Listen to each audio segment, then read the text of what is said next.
going to be talking about seed starting. Finally, so exciting.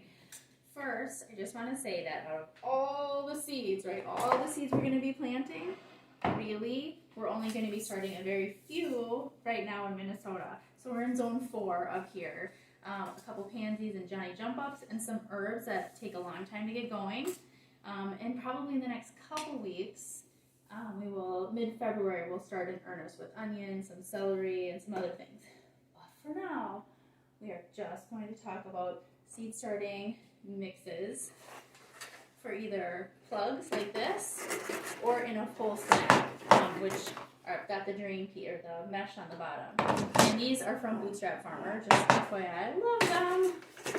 They are never going to die on me, so I'm very happy about that. So I start mine with coconut coir. I don't even add any peat if I'm going to be putting them into trays like this. I start just with straight up coconut coir. So a brick this size will give you probably 3 gallons of coconut coir that has been expanded with, I put a whole pitcher of water in there, like 2.5 quarts. So we get going on that. Then we get to add the fun stuff. And this is what everybody's been asking me about. So roughly, if we've got like 3 gallons of coconut coir, I'm going to go ahead and add, this is heavier than it looks, worm castings. Usually people are using compost. I actually went ahead and bought some worm castings instead. So this is, I think, maybe, 6-7 parts coconut coir, 3 parts, maybe 2-3 parts of the worm castings, and then again 2-3 parts perlite.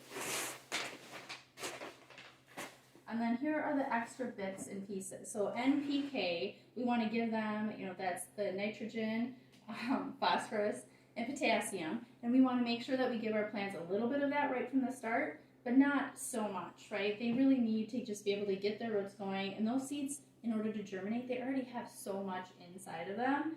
So it's pretty cool. So we just add a little bit of nitrogen. And the way I tend to do that is just blood meal.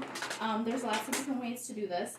It's not the best smelling stuff, but neither is kelp meal or some of the other, things of choice that a lot of people will use. So really, it does not take much of this. I would just put in about a 1/4 cup for something this size. And, maybe other people really know the specifics. Oh, and this is like, it was frozen, so I'm going to have to work on that. So a 1/4 cup of that, and then even less of bone meal, and the bone meal is going to give you that phosphorus.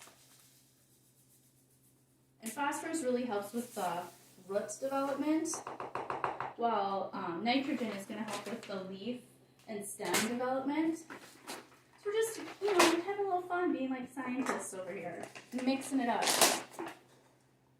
And probably, again, maybe not even a 1/4 cup of some Azomite clay. So that's where the micronutrients are. And the phosphorus is going to, and potassium are really going to be able to help all those micronutrients be absorbed. So I will get mixing